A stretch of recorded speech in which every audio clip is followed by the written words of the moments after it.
gagamit kayo ng sinsing. Sinsing. Ako Ah.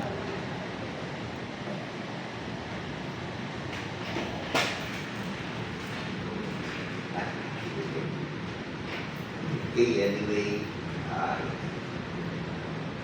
meron. So, magandang umaga po no, sa ating lahat. And sa ngalan po ng ating Mayor, Honorable Benedict Calderon, kami po ay napapabot ng pagbati po sa inyong lahat. And welcome dito po sa Civil Rights Wedding ni Walter Rubino Orate at Marilyn Andres Capit. Apo. Wala po ating Mayor, but anyway, ating pong gaganapin kung asalang ito. Pero siya pa rin naman po mag-design natin ito. And since both of you ay nasa legal age o legal age na, siguro po sapat na yung inyong po na naging. Matagal na po kayo nagsasama? Ilan pa naman po? 20 years, 20 na po. 23 years. Kaya hindi ko kayo nakahabol. Kaya nga nung konsana, nung February. Nag-apply po kasi doon sa may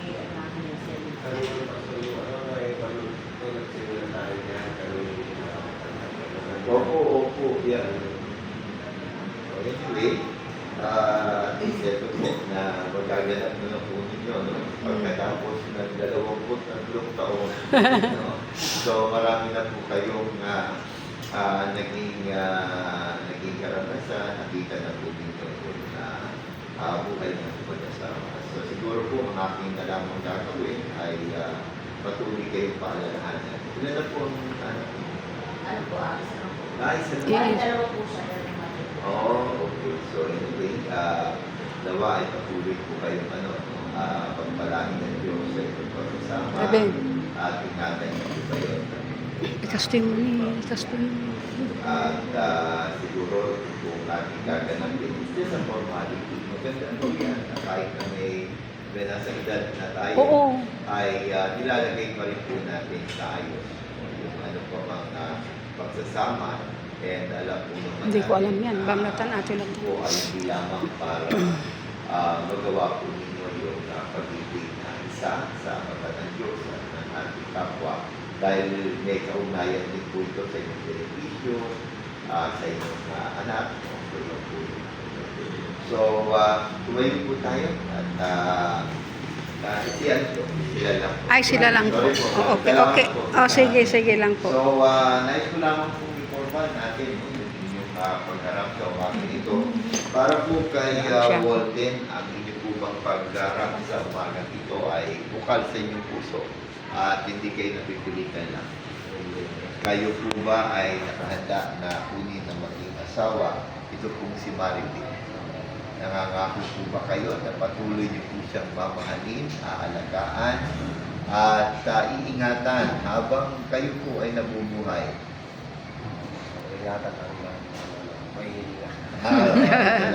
At magiging tapat po ba kayo kay Marilyn sa habang panahon?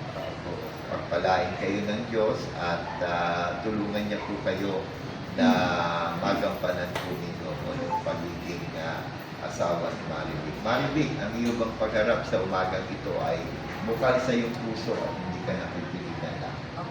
So, nakahanda ka ba para tanggapin na maging asawa yung si Walden?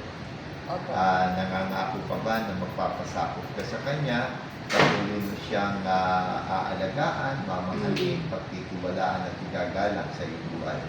Magiging tapat ka ba, Marilyn, kay Walden sa habang panahon? Pagpalain ka ng Diyos at tulungan ka sa iyong pangako. So, narito yung singsing na magiging tanda ng inyong commitment sa isa't isa. Anyway, 23 taon ay sapat na patunay 23 years yung na. inyong pagmamahalan. Siyempre, mas lalong pagsikapan niyo po. No? Alam naman natin, katuwaan na natin na kung siyempre 2 taon na lang. Silver. Yan. Silver na.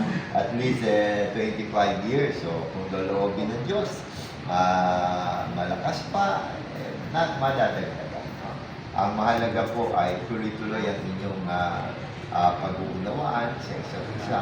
Tuloy-tuloy po ang inyong pagdulog sa Diyos. Mahalaga sangkap po, Brother kay Walter at Marilu. Sa pagsasama daw ng mag-asawa, kailangan tatsulo o triangle. Kayo po yung nasa ilalim ng triangle niyan. Lalaki, babae. So, yung nasa gitna, para maging matatag at tumibay ang inyong pagsasama, hindi pwedeng tao. Kasi pag tao, magulo. So, love triangle yun, parang gano'n. Hindi rin pwedeng pera o kayamanan dahil kalimitan ngayon sa panahon po natin, kahit na pamilya, hindi magkasundo pagdating sa pera, bagay o ari-arian. Hindi rin naman pwede ang tagumpay pansamantala. Ibig sabihin, pag wala naman tagumpay, wala namang mga ano pa mang mga naaabot sa buhay, ayaw na ninyo sa isa't isa. Hindi pwede. So, ang nasa gitna lagi ng pagsasama, ang Panginoon, ang Diyos. Ano man ang religion po ninyo, laging ilagay ang Diyos sa gitna. Para sa ganun po, maging matatag, matibay ang inyong pagsasama. Parang ganun po hahawakan kayo ng Diyos. At ano man ang problema, sabi nga sa aklat ni Mateo, kahit na anong bagyo ng buhay, pagka ang inyong relasyon, ang Diyos ang nasa gitna, hindi kayo mawawasa. Hindi matitibag yung pagsasama ninyo bilang mag-asawa. Kaya sana yung commitment po ninyo, huwag mong kakalimutan. Magharap po kayo. Sir Walden, kunin niyo po yung singsing ni Marilu. Saan? Yan. Sa harapan po ng inyo pong mga piling saksi, ano po yung gusto niyong ipangako kay Marilu? Bilang inyong 23 years o ano na lang, no? Para ano pa yung gusto mong sabihin sa kay Marilu? Na ngayon ay formal na. Ayan, mamaya lalagda na kayo. Formal na, Oo. Ano po yung gusto nyo sabihin niyo po sa kanya. Sa harapan ng inyo pong saksi. Wala na ako masasabi, Pastor, kasi sa kanya na lahat. Ay, sige po. Sa kanya po sabihin. Sige po. Wala na po. Kasi, Eric, mapakasalan ko sa lahat. Pakakasalan na kita. Mapakasalan ko. 23 years nyo. Ay, Opo. salamat sa Tagal.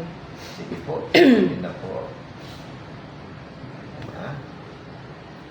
Wow, ha? Oo. At ito po ang fifty. Ano po yung gusto nyo rin sabihin sa kanya? Kung meron po man po. Paano kami nadarating? Sige po, sabihin. Ano kami nadarating? Talaga iiyak.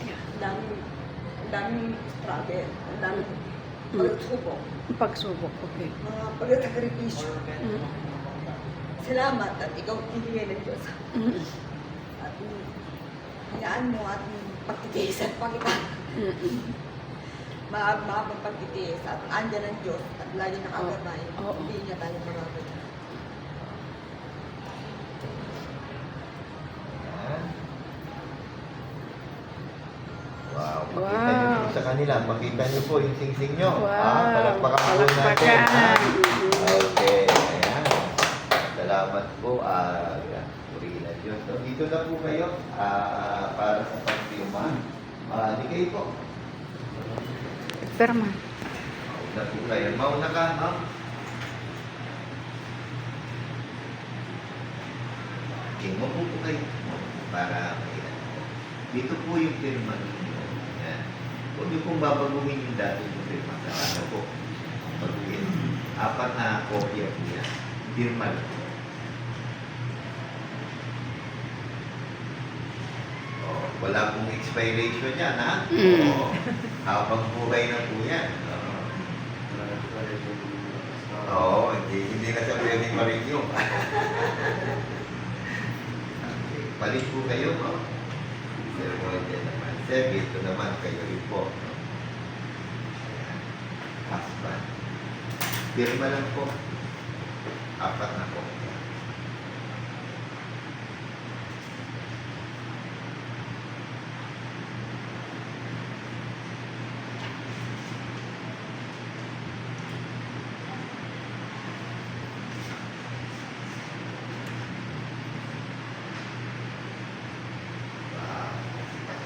Hindi lang.